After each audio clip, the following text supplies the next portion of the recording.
Hey man, now we're going to talk about follow-up. Now let me tell you a few things about follow-up. Follow-up is the least favorite thing that men like to do. I mean, it's just built into us, whether it's because of our past or how we're made, to pull off the big giant attack, to pull off the big giant game. But to go back and do follow-up tends to be the thing that's a little bit like pushing a pig through a python, if you have a good imagination. What's interesting about follow-up is that if you don't do it, then everything you pull off is for naught.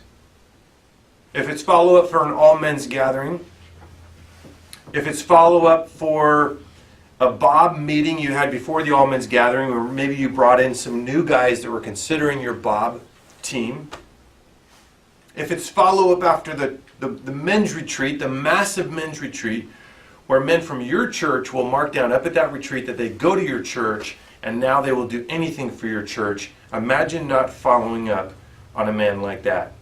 There are other reasons we do follow-up, but those are some of the big ones. If you don't put into a system, and I'm about to share how to do that, follow-up, then you can only imagine what it would be like to find all kinds of radical men. And there's statistics that say that when a man gets radical about Christ, most of the time, the family will follow him in that endeavor. Most of the time. What would we do as a church to get people fired up about our church? We look at Ironman churches now, and I'm in a church where a few years back, nobody put up a hand. Go a few years farther back, and pastors would even say, "Don't clap." You walk into our church now, and you come into a worship set, the place is electric. It's alive. And it all based on follow-up. So let me talk about some elements to that. First of all, and I'm not going to go in any particular order, you're going to have to really develop this within your own system. Our database, our national database, is what you want to use as the tool, and it's called Neon. But even beyond that, let's not worry about that right now. Follow-up is going to look like this.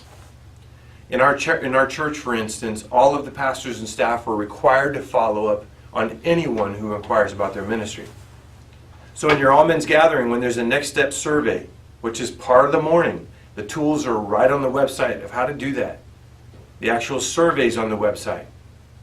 When someone marks down, for instance, "Man, love being here this morning, I want to be in a small group." Copies of all of those answers go to the small group pastor or to the staff member in your church who is over small groups. So follow-up really spreads across different departments. It's something where the church has to be in that mode, and the IMD has to put together a team to do it.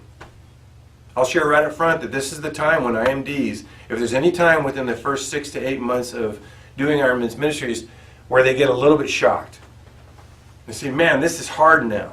It was exciting, it was fun, we were doing all these things. Now it gets messy," because discipleship is messy.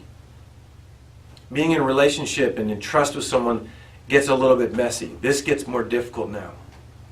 But in some cases, the point being that staff or pastors are following up on those areas of your next step card that had to do with departments in your church. You might have had on your next step survey children's ministries. Are you interested in serving in children's ministries? Guess what? Copies of those go to your children's department, which the lead pastor of your church needs to make sure they are absolutely required to follow up on. So that's the easy side. The stuff where you're making the copies, you're making sure that people already over those areas in the church get them. Follow-up also means this. Every single survey you get in, those email addresses need to go into your Ironmen's database. Man, you guys should be pulling emails from men on weekends and in the small group culture at your church and in your all-men's gatherings and in your Ironmen's events. You want to grab up as many men's emails as you can with name and phone number. So across the board, you got to have one of your guys who's inputting that stuff or an executive secretary. And it needs not only to go into your Ironmen's group, your specific Ironmen's email group at your church. All of those need to be dumped into your all-church group as well. The goal is to plug these people right into your church. Now, some people on the survey will mark that they go to another church. We don't take their information and put it in our church's database. But we will take that information, stick it in the mail, and we send it to their lead pastor to make sure that that person is followed up on. Other ways to follow up. Men want to be mentored. Men want to be in a men's group. You know, men who are struggling that write that down. Now the IMD has to have guys that can get on phone calls. You want to do it within 48 to 72 hours. And you want to start plugging those men into those places within your own ministry if that's where it falls. What you got to remember is whether you had an all men's gathering of 40 people or 250 people, you want to try your best to reach in to those surveys, follow up on the men, and pull them back into your church. It's a database operation, but that's the culture that we live in. We'll give you the help to do that. We'll give you more instruction on how to follow up. Some teams' follow-up stuff means that a packet goes out immediately. We give out free welcome DVDs to the Ironman churches. You could put on there on your survey that every new man to Ironman, you immediately send out a welcome DVD regarding Ironman's ministries. However you do it, you have to follow up. I've had in 7 years an all men's gathering here and there a long time ago where I was so swamped, I sat and stared at those surveys for up to months without touching them. I've been there. I understand. I know. But now that we're on the scale that we are and we understand it the way we do, what I want to impress upon you is choose a commander. That means you're going to choose one of your best men to be over the follow-up team. He should recruit 10 to 20 guys to be on the team depending on the size. It's going to involve follow-up letters, phone calls, department leaders in your church, plugging them in, emails from you. Maybe you put all those men in one group and you as the IMD, you email them and say thank you for coming. And it's not perfect. It's always a little bit messy. But you cannot believe the response.